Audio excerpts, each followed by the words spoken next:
স্বামী তিন প্রকার, তারপর বিবি, বিবি তিন প্রকার। কয় প্রকার হলো টোটাল? কয় প্রকার হলো? তিন তিন ছয়। তারপর আদর্শ বাবা কত হলো? সাত। আদর্শ সন্তান কটা হলো?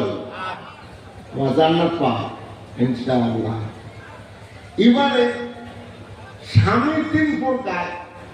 স্বামী তিন প্রকার কি কি? নরম গরম ভেড়া। কি ভাই তবে কথা বুঝতেছেন কি না? এগিয়ে আসুন। নরম গরম ভেড়া। হ্যাঁ, ভেড়া বুঝছেন তো? আচ্ছা, এই নরম গরম ভেড়া তিন প্রকারের স্বামী। এই তিন প্রকারের মধ্যে প্রথম নাম্বার নিলাম নরম স্বামী। নরম স্বামী, স্বামী নরম, এটা ভালো দিক না খারাপ দিক? ভালো দিক। এই জায়গায় নরম স্বামীর ব্যাপারে আপনাদের কাছে একটা কথা জিজ্ঞেস করি। আপনারা আমার চেয়ে বহু জ্ঞানী গুণী, হাদিস পড়েন, কোরআন পড়েন, এখানে আলেম হাফেজ বহু আছেন। সাধারণ মানুষ এমনও আছে যারা আমাদের চেয়ে বেশি জানেন, কোরআন হাদিসের জ্ঞান আমাদের চেয়ে বেশি জানেন। আমরা তাদের শ্রদ্ধা করি। একটি প্রশ্ন আমার জবাব দেন আপনারা, যে আমার দয়ার নবী সাল্লাল্লাহু আলাইহি সাল্লামের 9 জন বিবি থাকা সত্ত্বেও তার কোন বিবির উপরে আমার নবী কি কোনোদিন হাত তুলেছিলেন? মেরেছিলেন? আমি আপনি যারা বিবাহ করেছি, যাদের বিবাহর বয়স 6 মাস হোক, 6 বছর হোক, 30 বছর হোক, 60 বছর হোক, জীবনে কোনোদিন আমার বিবিকে হাত তুলে মারি নাই, এমন কে আছে? হাত তুলে দেখা।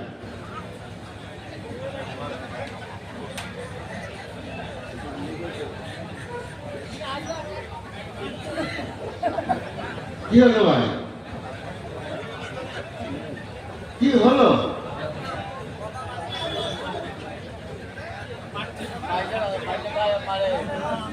আমার শিক্ষা কোথায় দেব? পাবো আমরা? আমার দয়ার নবীর আদর্শ কি করে আমরা পাবো? আমার দয়ার নবীর প্রত্যেকটা পদপদে বিশ্ববাসীকে শিক্ষা দিচ্ছেন। আম্মা হালিমা বলছেন, আমি যখন আমার ছেলে আব্দুল্লাহকে দুধ পান করাই, তখন দেখি সে দুটি স্তন দিয়ে দুধ পান করে। আর আমার এতিম বাচ্চাকে যখন দুধ খাওয়াই, তখন আমি দেখি এই এতিম বাচ্চা মুহাম্মদ সাল্লাল্লাহু আলাইহি সাল্লাম শুধুমাত্র ডান স্তন দিয়ে দুধ খায়, বাম স্তনে দুধ খায় না। আমি জোর করবো, বাম স্তনে তার মুখটা লাগিয়ে দিলাম, দেখি সে চষে না, চুষতেছে না। এই 2 থেকে 8 মাসের বয়সে সে শিক্ষা দিচ্ছে, আমার তাই মা, ভাতৃমা হালিমা, আমার তো ভাই আব্দুল্লাহ রয়েছে, আমি যদি দুটি স্তন দিয়ে দুধ খাই, তাহলে আমার ভাই কি খাবে? আমার ভাই অংশটুকু আমি রেখে দিলাম, যেন আমি আমার ভাই ক্ষুধার্ত অবস্থায় না থাকে, তার পেটটাও ভরে যায়। ওই বয়সে বিশ্ববাসীকে শিক্ষা দিলেন সম অধিকারের শিক্ষা, সাম্যবাদের শিক্ষা, হকের শিক্ষা, অধিকারের শিক্ষা। ও দুনিয়ার মুসলমান, তুমি যদি তোমার ভাইয়ের হককে পুরোপুরি আদায় করো, তুমি যদি জমি মাপার সময়, বাড়ি ঘর মাপার সময় এতটুকু নিয়ত করে নাও যে ও আল্লাহ, আমার ভাইয়ের পাশ বা আমার ভাইয়ের অংশে যেন কমপক্ষে 1 হাত বেশি থাকে, আমার অংশে যেন 1 হাত কম থাকে। এইরকম মানসিকতা নিয়ে আমার নবী সাল্লাল্লাহু আলাইহি সাল্লাম শিক্ষা দিলেন 3 মাস বয়সে, আমি দুটো দিয়ে খাবো না, একমাত্র আমার ভাইয়ের অংশ। এই বয়সে শিক্ষা দিলেন হকের শিক্ষা। আর এই বয়সে প্রত্যেকটা মুসলমান ভাই যদি আপন ভাইয়ের জন্য এই চিন্তা ধারা নেয় যে আমার অংশে কম থাকুক, আমার ভাইয়ের অংশে যেন কমপক্ষে 1 হাত বেশি থাকে, প্রত্যেক মুসলমানের মধ্যে এরকম মানসিকতা যদি থাকে, তো কোনোদিন মুসলমানের ওই কাছারিতে যাওয়ার প্রয়োজন হবে না, উকিল ধরার প্রয়োজন হবে না, উকিলরা মুয়াক্কেল খুঁজেও পাবে না। হবে কথা বুঝতেছেন? আর বোঝে না বোঝেন না? বাংলায় করবো, হ্যাঁ বাংলা অন্য রকম।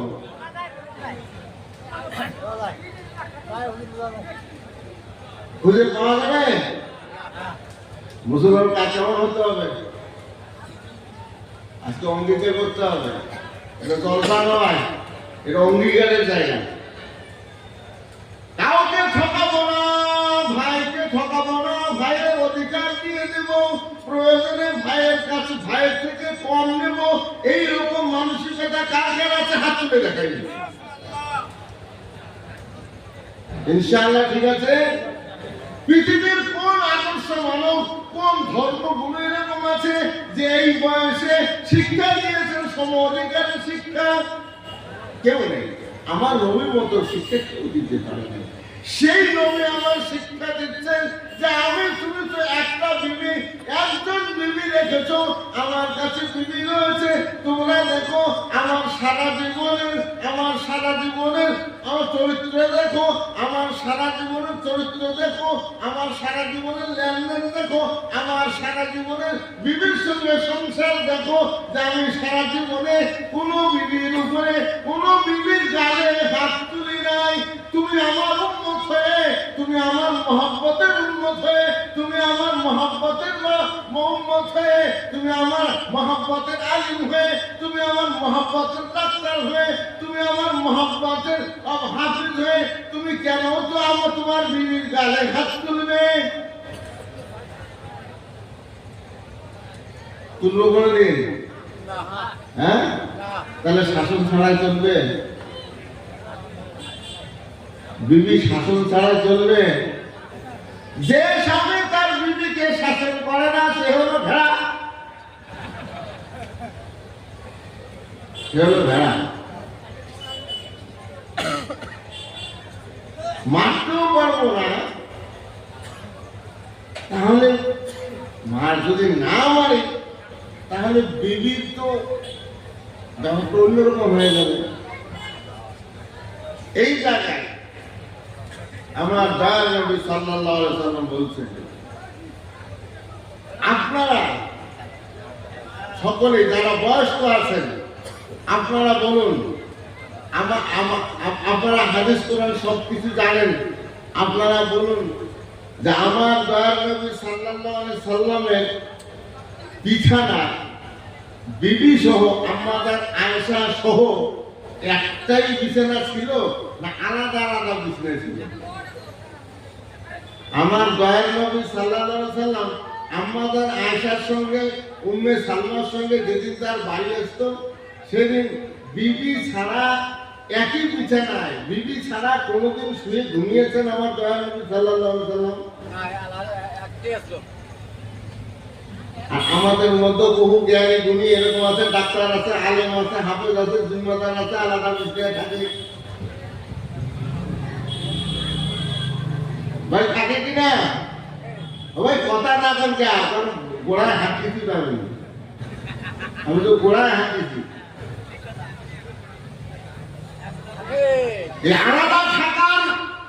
আলাদা থাকার চিত্র, এই পদ্ধতি আপনি কোথায় পেলেন? কোন হাদিসে পেলেন? কোন কোরআনের আয়াতে পেলেন? না, এটা অন্য জায়গা থেকে আপনি কিনে এনেছেন, অন্য শিষ্টাচার থেকে আপনি কিনে এনেছেন, তা ইসলাম বিরোধী।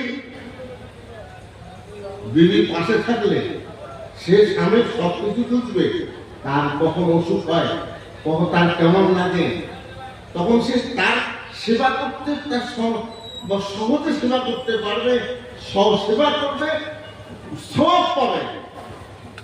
দোস্ত, এটা এক নম্বরে ছেড়ে দিলাম নরমের দিক দিয়ে। শাসন আমাকে কি করতে হবে? আমাকে শাসনের মধ্যে বিবিকে শাসনে রাখতে হবে। সেই শাসনের নাম হলো গরম, সেই শাসনের নাম হলো গরম।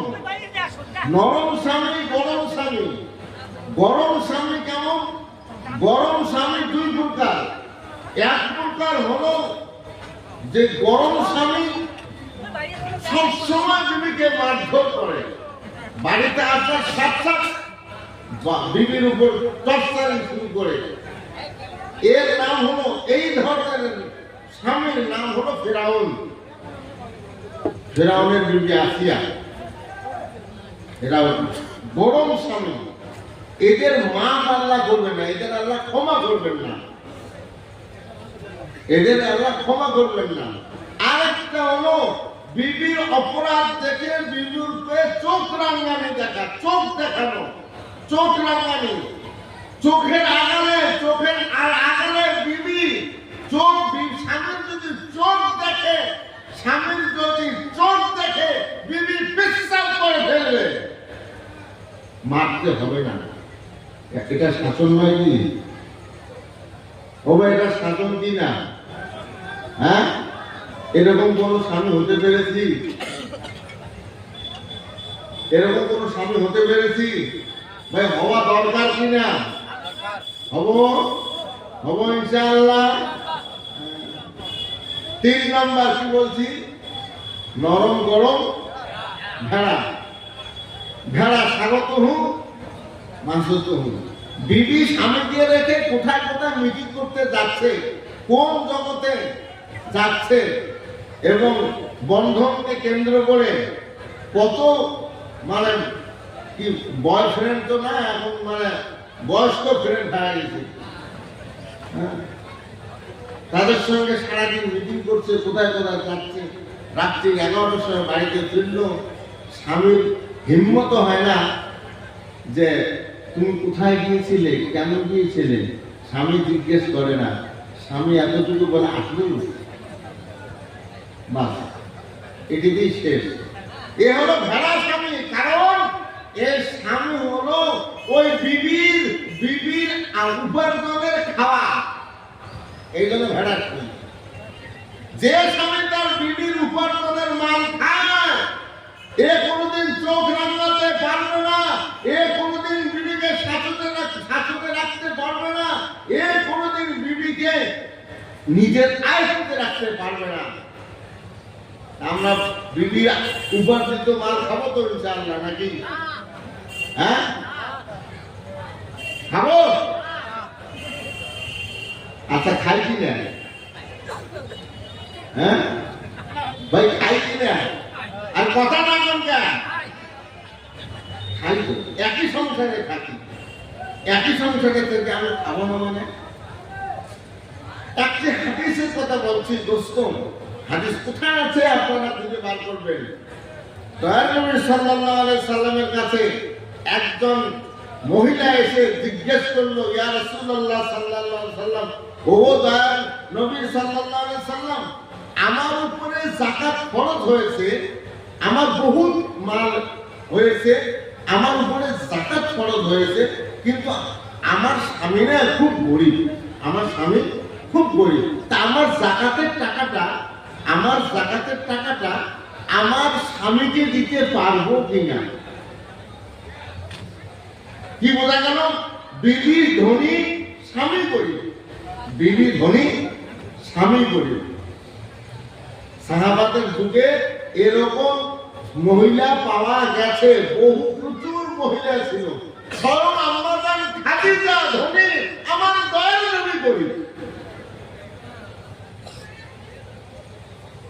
আপনার আমার, আপনি আমি কে এমন আছি যে আমার বিবি আমার চেয়ে ধনী, আমি স্বামী, আমি গরিব? একটু হাত তুলে দেখাবেন। এই সুন্নত বহির্ভূত কাজ আমাদের দ্বারা হচ্ছে কেন? সব আলোচনা করি, এই আলোচনাগুলো রয়ে যায় কেন? এগুলো কি অবহেলা বস্তু? অবহেলা করলে সর্বনাশ হবে। দয়ার নবী সাল্লাল্লাহু আলাইহি ওয়াসাল্লাম বলছে, ওগো আমার দয়ার নবী, আমার উপর যাকাত ফরজ হয়েছে, তা আমার যাকাতের পয়সাটা আমার স্বামীকে দিতে পারবো কিনা? আমার স্বামী গরিব। এতে বোঝা গেল যে ওই জমানায় আমার দয়ার নবী মহিলাদেরকে স্বনির্ভরের শিক্ষা দিয়েছেন। আজকের কোন মানুষ যদি বলে যে ইসলাম ধর্মে কোন মহিলাদেরকে স্বনির্ভরের মহিলাদের উপার্জনের কোন রাস্তা দেখায় নাই, এটা তাদের ভুল ধারণা, ভুল কথা। সেখানে বোঝাই যাচ্ছে একজন মহিলা আল্লাহর নবীর কাছে গিয়ে বলছে আমার উপর যাকাত খরচ হয়েছে, আমার যাকাতের টাকাটা আমার স্বামী গরিব, আমার স্বামীকে দিতে পারবো কিনা।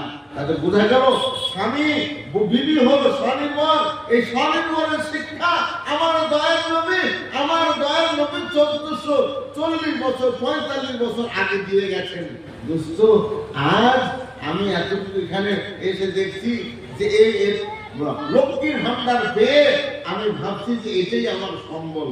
আর এই ভেড়া স্বামী কি ভাবছে যে ওই লক্ষ্মীর ভান্ডার যতক্ষণে নেবে, ততক্ষণ লক্ষ্মীর ভান্ডারের টাকা ততক্ষণ পর্যন্ত নেবে, ওই ততক্ষণে সে বাজার দিয়ে বাজার করে আনবে। আমার নবী বলছেন ও স্বামী, তোমার বিবির মালে তুমি হস্তক্ষেপ করো না, আখেরাতে পাকড়াও হবে, আখেরাতে তোমার পাকড়াও হবে। তোমার বিবির মোহরানারা তুমি দিয়ে দিও, আর ওই মোহরানার যে পয়সা আছে ওই পয়সা তুমি ওর উপর মালিকানা নিও না, ওর উপর হস্তক্ষেপ করিও না, ও তোমার বিবিকে ছেড়ে দাও, ওটা তোমার বিবির হক, তোমার বিবির মাল। আজ আমরা লক্ষ্মীর ভান্ডারের উপরে নির্ভর করে ভেড়া স্বামী অনেকে হয়ে গেছে। এই ভেড়া স্বামী হলে তার বিবি তার আয়ত্তে থাকবে না, আর তার আয়ত্তে যখন থাকবে না, ভেড়া স্বামীতে হয় তার আয়ত্তে যখন তার বিবি থাকবে না, তখন সন্তানদের জন্ম নেবে।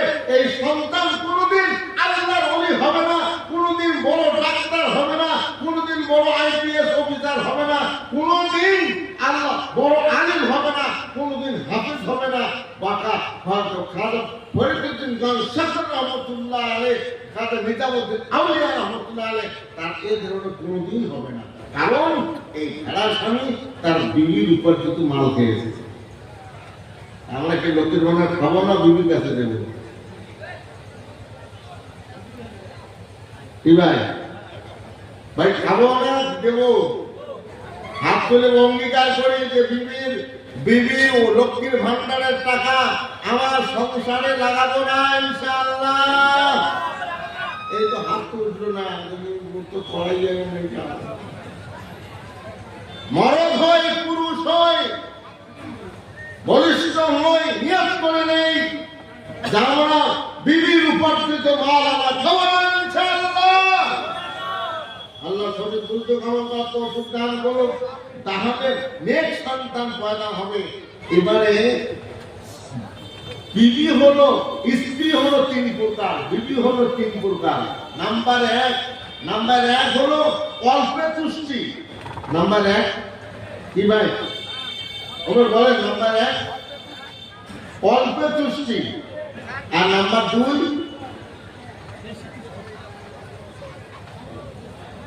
অল্পে তুষ্টি বিবি, আর নাম্বার 2 মন ভরে না বিবি। মন ভরে না বিবি।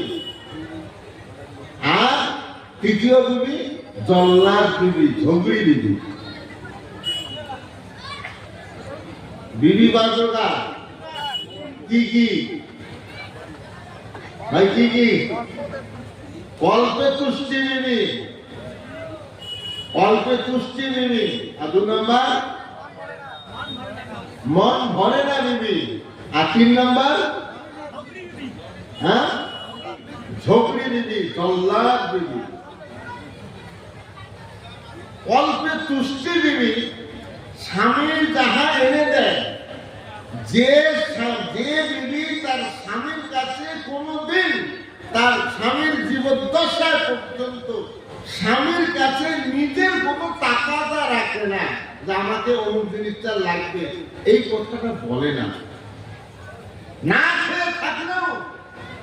খেয়ে থাকলেও সে কোনোদিন স্বামীকে বলে না যে আজকে না খেয়ে আছে। অন্তর্তুষ্ট স্বামী যেভাবে রাখে সেভাবে সন্তুষ্ট থাকে। এই দৃষ্টান্ত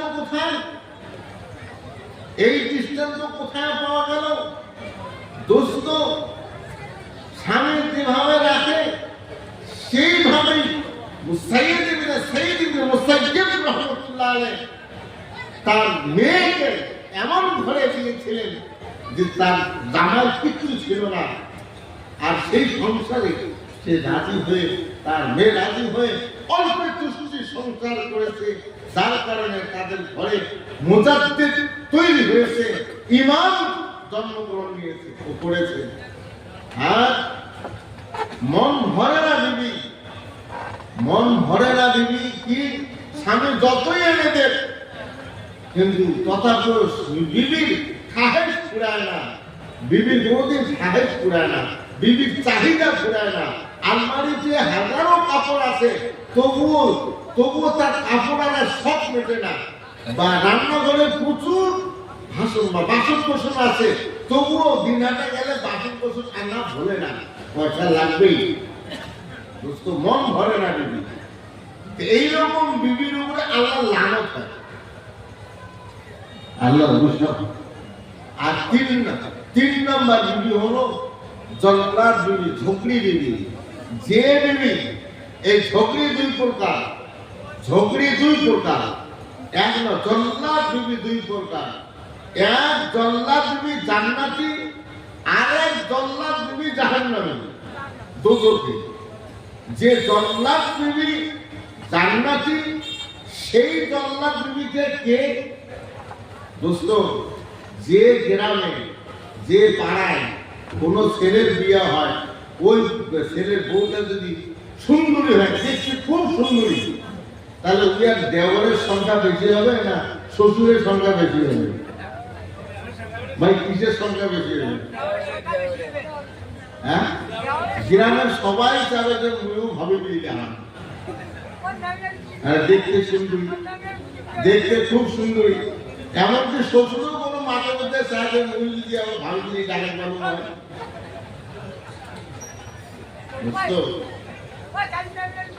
এইরকম অবস্থা, জল্লাদ, এইরকম জল্লাদ বিবি দেখতে সুন্দরী, সবাই যায়, বাড়িতে যায়, ভাবি বলে ডাকে। আর এই দেবরগুলো যায় কখন তার বাড়িতে? যখন ভাইও বাড়ি থাকে না, যখন ভাই বাড়িতে থাকে না, তখন গিয়ে ভাবির সঙ্গে কথা বলা যাবে, অনেক কিছু কি মজা করা যাবে। ওই সময় এই জল্লাদ বিবি যখন এই দেওয়ালের ডাকতেছে ভাবিকে, ভাবি ভাইও বাড়িতে আসছে কিনা, ও জানে যে ভাই বাড়িতে নাই, তবুও জিজ্ঞেস করছে, তার মানে ভাবিকে দেখার জন্য যাচ্ছে। আর ওই সময় বিবি যদি ভিতর থেকে বলে, নাই তোর ভাই নাই, সত্যি যা।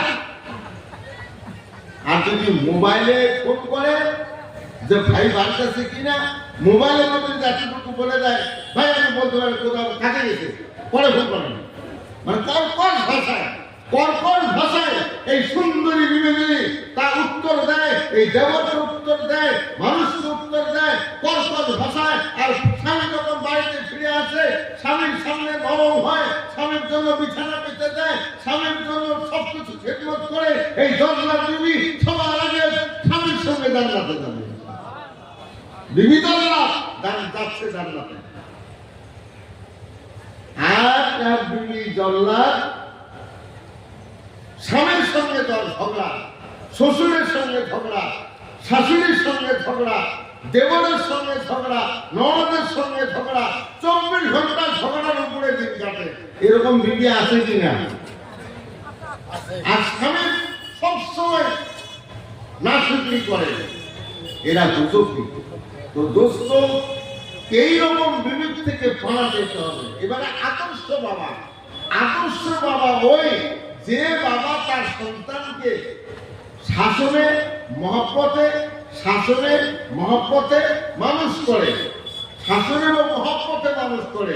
শুধু মহব্বত করলে হবে না, শুধু শাসন করলেই হবে না, শাসনও করতে হবে, মহব্বতও করতে হবে। শাসন কিরকম ভাবে? যে তোমার হাতে মোবাইল দেওয়া যাবে না। যদি তোমার হাতে মোবাইল পড়ে, তুমি মাধ্যমিকে স্টার পাবে না। কয়জন বাবা এরকম আছে? হাত তুলে দেখাইছে, আলহামদুলিল্লাহ আছে, দু একজন বাইরে, সবাই হবে। শাসনে নামবে, তারা তাহলে এই ছেলেগুলো আগামী দিনে ইনশাআল্লাহ দেখুন আপনার এই এলাকায় কত মানুষ টাকা পয়সা খরচ করছে ছেলেদের জন্য, স্কুলে বহু টাকা খরচ করছে, কিন্তু এমবিবিএস ডাক্তার তৈরি হচ্ছে না, ভালো ভালো একজন ডাক্তার তৈরি হচ্ছে না, ভালো একজন এসপি হচ্ছে না। আমরা আমাদের মনে আশা যে কুচবিহার ডিএম অফিসে একজন ডিএম হয়ে একটা ছেলে দিন আনার কোন একটা ছেলে হিন্দু হোক চাহে মুসলমান হোক, এই দিন আনার ছেলে ডিএম হয়ে আসুক, এই আশা দিনহাটাবাসীর পূরণ হচ্ছে না। অথচ দিনহাটাবাসী হাজারো লাখ লাখ টাকা খরচ হচ্ছে স্কুলে কলেজে, কিন্তু ছেলে তৈরি নিয়ে ছেলেও তৈরি হচ্ছে না, মেয়েও তৈরি হচ্ছে না। এর উপর বদ্ধপরিকর হই যে শাসনে রাখবো, মহব্বতে রাখবো ইনশাআল্লাহ। আর তো তার শেষ কথা হলো সন্তান, কোন সন্তান? আদর্শ সন্তান। আদর্শ সন্তান ওই ব্যক্তি যারা কোরআন পড়লো, যারা কোরআন পড়লো এবং কোরআন পড়ে, কোরআন পড়ার পরে কোরআনের মর্যাদা দিল, কোরআনের মর্যাদা দিয়ে বাবা মাকে চিনল, বাবা মাকে চিনে তাদের খেদমত করলো। দোস্ত, মাদ্রাসাকে চিনুন, মাদ্রাসাকে বুঝুন, মাদ্রাসা কাকে বলে আপনারা বলুন। কোন মাদ্রাসার থেকে যারা পড়াশোনা করে, যাদের সিনায় কোরআন ঢুকে যায়, কোরআনে হাফেজ হয়, কোরআন তো আরবি ভাষা, নিজের মাতৃভাষা নয়, আমাদের মাতৃভাষা বাংলা ভাষা, কিন্তু আরবি ভাষা সত্ত্বেও এই কোরআন সিনায় আসতেছে, মুখস্থ হচ্ছে, এটা কি চাকরিখানি ব্যাপার? এটা কোরআনের মুজিজা, এটা কোরআনের মুজিজা। এই কোরআনের হাফেজ যে বাড়িতে থাকে সেই বাড়িতে আল্লাহর রহমত আসতেই থাকে, নাজিল হতেই থাকে, আসতেই থাকে, পুরো এলাকার উপর আল্লাহর রহমত আসে। তো দোস্ত, এই মাদ্রাসা, আপনার এই মাদ্রাসায় কোরআনের হাফেজ হচ্ছে, আলেম হচ্ছে, তো এটা পুরো এলাকাবাসীর উপর আল্লাহর রহমত নাজিল হচ্ছে। এই জন্য কোরআনের হাফেজ যারা হয় তাদের মর্যাদা দেওয়া দরকার, আলেম যারা হয় তাদের মর্যাদা দেওয়া দরকার।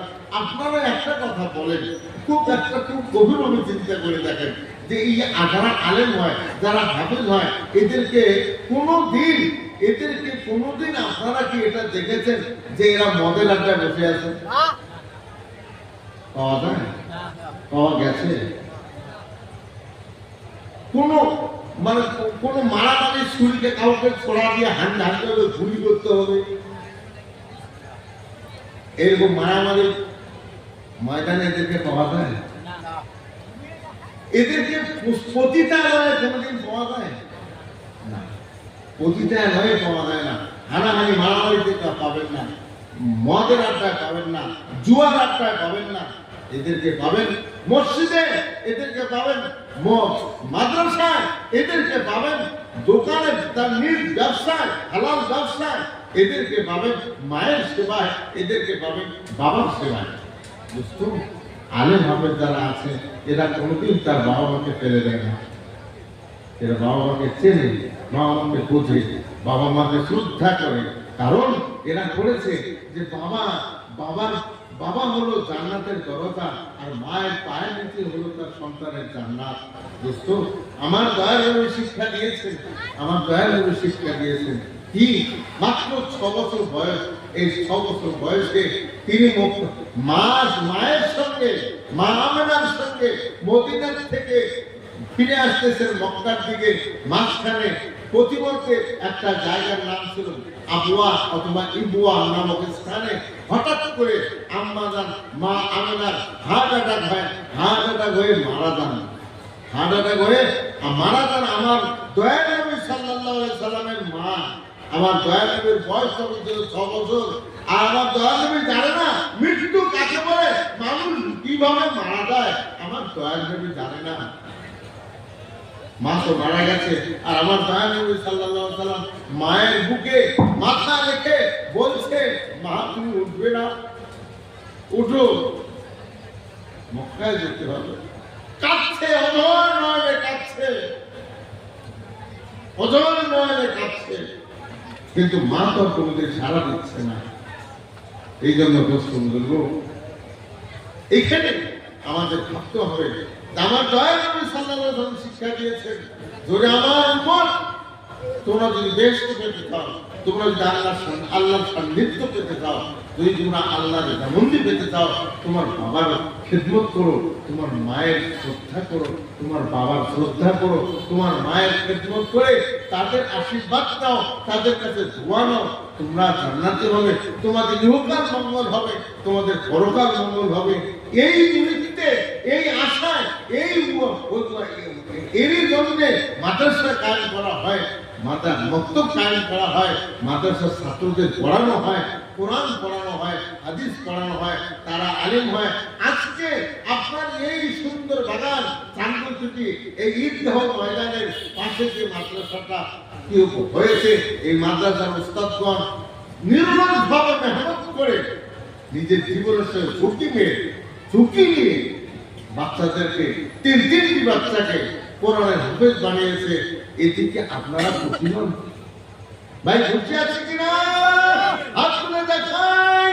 এই কোরআনের মজলিসে আমরা হাত তুলে দেখাই যারা যে এই মাদ্রাসার যে উস্তাদগণ কোরআনের হাফেজ বানিয়েছেন, এই তিনটি ছাত্রকে কোরআনের হাফেজ বানিয়েছেন, আমরা তাদের সাধুবাদ জানাই। কারণ হযরত আব্দুল্লাহ বিন ওমর রাদিয়াল্লাহু তাআলা আনহু যেদিন কোরআনের হাফেজ হলেন, হযরত ওমর রাদিয়াল্লাহু তাআলা আনহুর পুত্র হযরত ওমর ইসলামের দ্বিতীয় খলিফা, উনি যে রাস্তা দিয়ে যেতেন, শয়তান ভয়েও রাস্তা দিয়ে যেত না। সেই হযরত ওমরের ছেলে যেদিন কোরআন হিফজ করলেন, কোরআন ঠেকালেন, খতম করলেন, সেদিন এই খুশিতে আমার ছেলে কোরআনের হাফেজ হয়েছে, কোরআন খতম করেছে, খুশিতে দুইটি বড় বড় ভেড়া, মানে মেষ, দুম্বা, দুটি দুম্বা জবাই করে সকলকে খাইয়ে দিলেন, খুশিতে খাইয়ে দিলেন। আজ আপনাদের উচিত ছিল যে এই তিনটি ছেলে হাফেজ হওয়ার কারণে সকলকেই উন্নত মানের খাবার খাইয়ে দিতেন, আল্লাহ দেখেন। কিন্তু অনেকেই কি হলো, অনেকেই এসেছে, জলসায় এসেছে, কোরআনের মজলিসে এসেছে, আর খিচুড়ি খেয়েছে, তারপরে পালিয়ে চলে গেছে। ওখানে গিয়ে দেখেন কিছুই নাই, সব শেষ। আর সবাই দেখেন হাজিরি আছে। কারণ এখন যদি বলা হয় যে কোরআনের মান রক্ষার্থে, কোরআনের হেফাজতের জন্য, কোরআনের মান রাখতে, কোরআনের হেফাজতের জন্য, কোরআনের তালিমের জন্য তোমাদের জান মালের বাজি লাগাও, তোমাদের জান মালের বাজি লাগাও, মাদ্রাসায় দান করো। কারণ এই দান যদি তুমি করো, তোমার ভিতরে যদি দানের প্রতিভা, দানের একটা মানসিকতা তৈরি হয়, শুধুমাত্র তোমার ভিতরে যদি দান করার মানসিকতা তৈরি হয়, এই এতটুকুর বিনিময়ে যে বয়সে তুমি ইন্তেকাল হতে, তার থেকে 10 বছর পরে মারা যাবে। সুবহানাল্লাহ বলতে অসুবিধা লাগলো না? কথা বুঝি নাই। হযরত আনাস বিন মালিক রাদিয়াল্লাহু তাআলা আনহু আনসারী সাহাবী, আল্লাহর নবী দোজান হুজুর আকরাম সাল্লাল্লাহু আলাইহি সাল্লাম আসাবে সুফফাতে মদিনায় গেলেন, মাদ্রাসা কায়েম করলেন। আসাবে সুফফারা কোরআন পড়তেছে, হাদিস পড়তেছে। আর মদিনায় আমার দয়ার নবী মদিনায় ঘোষণা করলেন, ও মদিনাবাসীরা শোনো, আজ এর নাম তোমরা এই আসামে সুফফাদের এই তালিবে ইলমের তোমরা খাওয়ার ব্যবস্থা করে দাও। একটু তোমরা যে খেজুর খাও, একটু করে খেজুর এই বাচ্চা এই আসামে সুফফাদের এই তালিবে ইলমের খাও। তোমরা যে পানীয় মিষ্টি পানি খাও, সুস্বাদু পানি খাও, এদেরকে একটু খাও। তোমরা যে খাদ্যগুলো খাও তার উচ্ছিষ্ট কিছু দাও, এরা খেয়ে কোরআন পড়বে, হাদিস পড়বে। এই ছাত্রদের মধ্যে আমরা হযরত আবু হুরায়রা রাদিয়াল্লাহু তাআলা আনহুকে পাই, যে আবু হুরায়রা না থাকলে আমরা ইসলামের বহু কিছু জানতাম না। ইনি আসাবে সুফফার মধ্যে ছিলেন। এদের খেদমত করার জন্য, এদের খাদ্য পানীয় জলের সুব্যবস্থা করার জন্য, এদের খাদ্যের জন্য আমার দয়ার নবী সাল্লাল্লাহু আলাইহি সাল্লাম মদিনাবাসীকে বললেন, তোমরা এদের ভালো খাবারের ব্যবস্থা করে দাও, তার বিনিময়ে আল্লাহ তারা আখিরাতে তো দেবেনই, কিন্তু দুনিয়াতে আল্লাহ দেবেন। এই মদিনা মরুভূমির মদিনাকে আল্লাহ তাআলা সোনার মদিনা বানিয়ে দেবেন। সুবহানাল্লাহ। আর সোনার মদিনা হয়নি। মদিনার নাম মদিনা নয়, মদিনার নাম ছিল ইয়াসরাব। মদিনার নাম ছিল ইয়াসরাব। আমার দয়াল নবীর আগমনের ফলে, মসজিদে নববী থাকার ফলে, ওখানে আসাদুস সুফফাদের মাদ্রাসা হওয়ার ফলে সেই জায়গা, সেই ইয়াসরাব বদল হয়ে, নাম বদল হয়ে মদিনা হলো। মদিনার থেকে দান করার বদৌলতে সেই মদিনার নাম হলো সোনার মদিনা। আর কালিয়াকৈটের মানুষ এরা যদি মাদ্রাসার জন্য দান খরচ করে, এরা আকাশের চাঁদ হবে, ইসলামের চাঁদ হবে, ইসলামের চাঁদ হবে, আকাশের চাঁদ হবে। এদের অনুসরণ মানুষ করবে।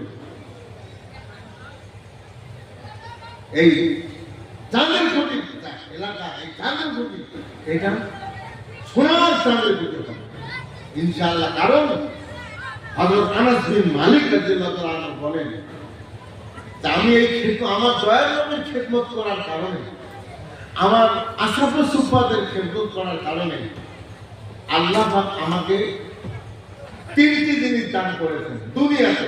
এক নম্বর যেটা দিয়েছেন যে আমার হাত দিয়ে, আমার হাতে 120 জন সন্তান, 120 জন সন্তান আমার নিজের হাতে কবর করেছি, কবর দিয়েছি, দাফন করেছি।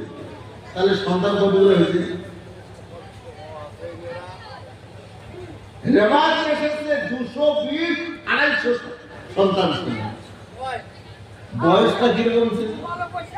মাদ্রাসায় দান করলে তার ঘরে সন্তান আল্লাহ বেশি দেয়। তার মানেটা বুঝছেন কি জানেন? কি মানে?